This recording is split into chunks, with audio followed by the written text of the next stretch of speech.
We've all hired that person. The perfect resume, a flawless interview. And then 6 months down the road, we realize that their character is derailing the entire team. Why does that happen? And how do we stop it? I'm Nannan, and I'd like to take the next few minutes to talk about how understanding a candidate's character makeup is the key to identifying truly exceptional hires. And by character, I mean specifically their integrity, their humility, their accountability, their respect for their peers, their confidence, and their level of grit. Over the last 20 years, there has been an exponential boom in the number of candidate assessment tools available on the market. In 2005, there were only about 100 to 150 tools available, and today there's over 1,500, a 1,400% increase. And yet, over that same time period, if we look at the percentage of companies who reported making a bad hire in the last year, that number has remained relatively unchanged, improving by only about 10%.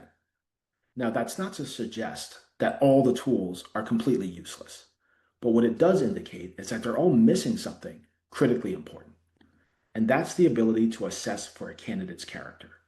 The data around it is quite clear. Employees with strong work ethic and honesty have 50% lower turnover rates. And in a 2011 Baylor University study, it showed that character-based assessments can account for nearly a 55% lift in employee performance versus traditional methods. It's indisputable. Character matters greatly in how someone actually shows up at work. So how are companies attempting to assess for character today? Well, the truth is the methods are risky and incomplete at best. Behavioral interviews are nice in theory, but the truth is any seasoned candidate can rehearse their way through it and spin the stories in a way that makes them look good. Traditional reference checks are this vestigial feature that some companies still employ, but the candidate provides all the references, so it's a completely stacked deck. And back channeling, while it can yield some objective data points, there are scalability issues there, as well as ethical concerns. So what's the right way to do this?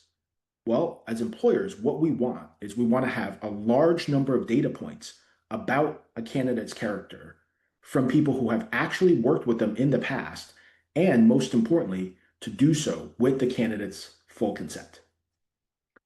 And that's exactly what we built here at KANNY. So let's take a look at a report for a sample candidate named Alec. And what we see here is that his assessment of his own character is significantly higher than that of the independent reviewers. And ironically, the independent reviewers rate him even higher than his own references. But understanding this delta gives us really important insight into this candidate's self-perception as well as their level of self-awareness. It's also useful to look at this data against benchmarks, whether it's against KANNY's benchmark or your own company's benchmark. So as you're considering this candidate, you can understand whether hiring them will add to the character composition of your team or potentially detract from it. It's important to understand the context around this data. So what was their work relationship? When did they work together? And how long did they work together for?